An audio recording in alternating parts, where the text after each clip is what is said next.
Salut! Dans cette vidéo, toutes les idéologies politiques expliquées. N'oubliez pas de vous abonner.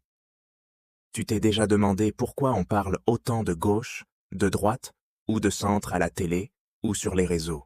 Les idéologies politiques, c'est un peu comme des lunettes différentes pour regarder le monde. Chacun a sa vision, et ça influence plein de choses dans notre vie de tous les jours, même quand on ne s'en rend pas compte. Aujourd'hui, on va démystifier tout ça ensemble, sans prise de tête. Le but? Te donner un aperçu clair et simple des grands courants politiques, en seulement 12 minutes. Prêt à découvrir ce qui se cache vraiment derrière ces étiquettes? Allez, c'est parti. Une idéologie politique, c'est tout simplement un ensemble d'idées ou de croyances qui expliquent comment la société devrait fonctionner. Chacun peut en avoir une, même sans s'en rendre compte, parce que ça influence notre façon de voir le monde et de prendre des décisions. On en parle souvent dans les médias ou lors des débats, car elles sont à la base des choix politiques, des lois et des mouvements sociaux. Par exemple, certaines idéologies mettent l'accent sur la liberté individuelle, d'autres sur l'égalité ou la tradition. Comprendre ce concept aide à mieux saisir pourquoi les gens ne sont pas toujours d'accord sur la meilleure façon de gérer un pays. Bref, c'est un mot qu'on entend beaucoup, mais qui désigne simplement les grandes idées qui guident la politique. Le libéralisme, c'est avant tout l'idée que chaque individu doit être libre de faire ses propres choix, tant que cela ne nuit pas aux autres. L'État, dans cette vision, a un rôle limité. Il doit surtout garantir la sécurité et faire respecter les lois, sans trop intervenir dans la vie des gens. Par exemple, on retrouve ce principe dans la liberté d'entreprendre ou de s'exprimer. Si tu veux ouvrir ta propre boutique ou partager tes opinions, le libéralisme considère que tu dois en avoir le droit. L'État n'intervient que si quelqu'un enfreint la loi ou porte atteinte à la liberté d'autrui. Bref, c'est un équilibre entre liberté personnelle et règles communes pour vivre ensemble. Le socialisme, c'est avant tout une question de justice sociale, d'égalité et de solidarité. Cette idéologie part du principe que tout le monde devrait avoir accès aux mêmes chances, peu importe son origine ou sa situation.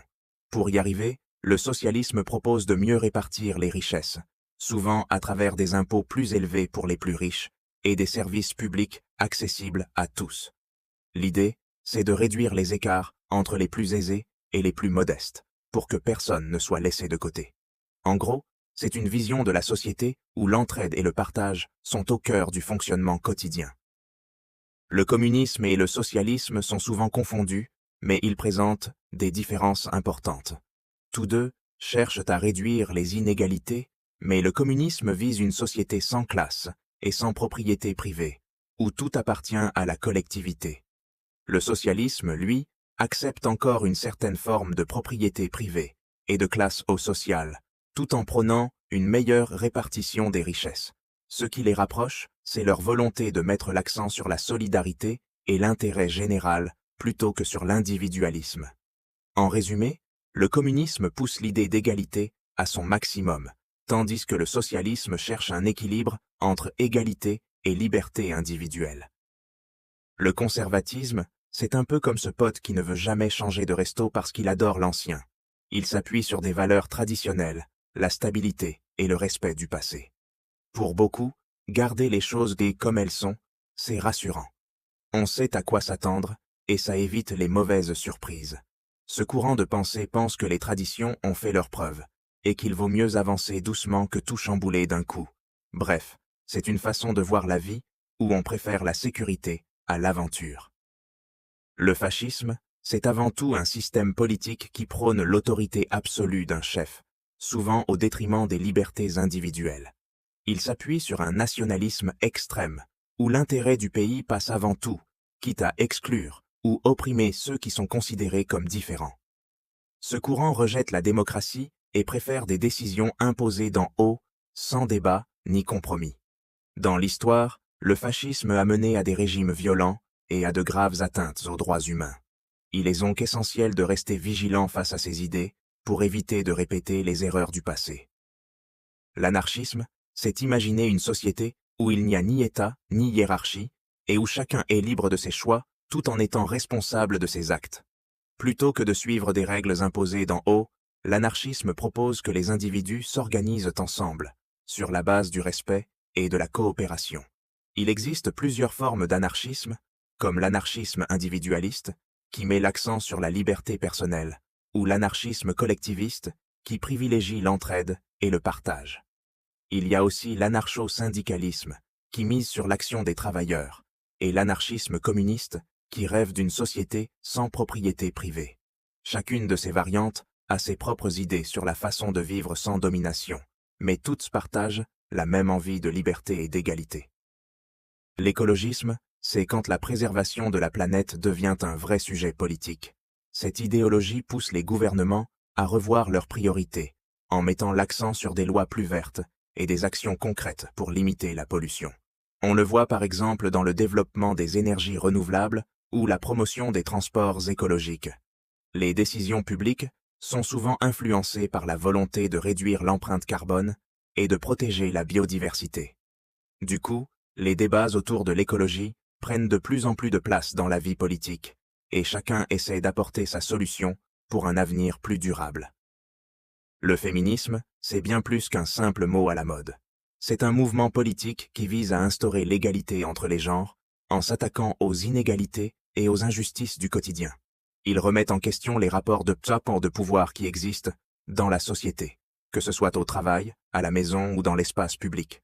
En gros, le féminisme cherche à donner à chacun et chacune les mêmes droits et opportunités, sans distinction de genre. Ce n'est pas une guerre des sexes, mais bien une recherche d'équilibre et de respect pour tous. Il existe des idéologies politiques dont on parle moins souvent, mais qui ont pourtant marqué l'histoire.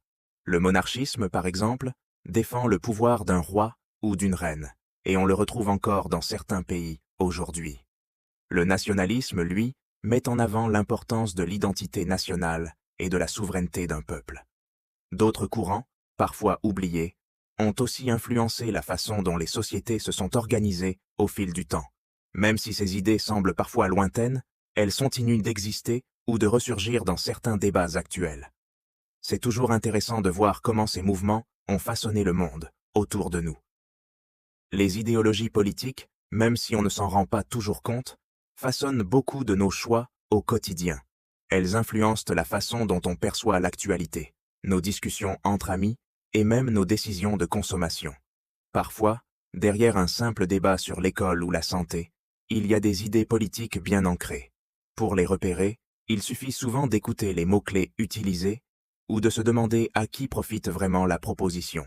Un petit conseil, prenez du recul et essayez de voir si le discours met en avant la liberté individuelle, l'égalité ou la tradition. Ça aide à mieux comprendre d'où viennent les arguments et à ne pas se laisser embarquer trop vite. Alors voilà, comprendre les idéologies politiques, c'est un peu comme avoir une boussole pour s'orienter dans le monde. Ça te permet de décoder les débats, de mieux saisir ce qui se passe autour de toi et de prendre des décisions plus éclairées. En plus, tu peux discuter avec tout le monde sans te sentir perdu, et même te forger ta propre opinion.